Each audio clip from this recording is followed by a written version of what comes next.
Josh হ্যাজেলউডের এক over আর ম্যাক্সওয়েলের দুরন্ত ক্যাচের কাছে ম্লান হলো রায়ান রিকেলটনের লড়াই। জয়ের আশা বাঁচিয়ে রেখেও জেতা হলো না আফ্রিকার। অস্ট্রেলিয়া জয় পেল 17 রানে। শুরুতেই টসে জিতে ব্যাটিংয়ের আমন্ত্রণ পায় অস্ট্রেলিয়া। আফ্রিকার বোলিংয়ের বিপরীতে বিপর্যস্ত হয়ে পড়ে তারা। টিম ডেভিডের বিধ্বংসী ইনিংসে অবশ্য মান বাঁচায়। 178 রানের পুঁজি পায় অজিরা। জবাবে ব্যাট করতে নেমে প্রথম ওভারেই হ্যাজেলউডের শিকার হন এইডেন মার্ক্রাম। ইনিংস বড় করতে ব্যর্থ হন তিনে নামা লুহান্ড্রে প্রিটোরিয়াস।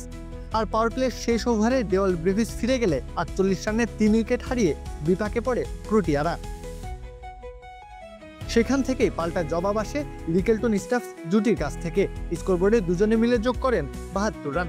এরপরই হ্যাজেলউড ম্যাজিক। মুহূর্তেই অন্ধকার নেমে আসে আফ্রিকা শিবিরে। 15তম ওভারের চতুর্থ বল হ্যাজেলউডের শিকার হন 27 বলে 37 রান করা স্টাফস। ওভারের শেষ বলে আবারও উডের হানা। এবার তার শিকার জর্জ লিন্ডে। আর ওখানেই ছন্দপতন প্রোটিয়াদের। এক প্রান্তে তখনও লড়ে যাচ্ছিলেন রিকেলটন। 45 বলে তুলে নেন অর্ধশতক। তবে শেষ ওভারে 21 রানের সমীকরণ মেলাতে ব্যর্থ হন তিনি। এর পেছনের কারিগর অবশ্য গ্লেন ম্যাক্সওয়েল। দুর্দান্ত ক্যাচ নিয়ে 71 রানেই থামিয়ে দেন রিকেলটনের শেষ লড়াই। অজিদের অভিজ্ঞতা আর হার না মানা মানসিকতার কাছে শেষ পর্যন্ত হারতে হয়েছে প্রোটিয়াদের। সেই সাথে হ্যাজেলউড আবারও প্রমাণ করলেন ম্যাচের মোড় ঘুরিয়ে দিতে ওস্তাদ তিনি।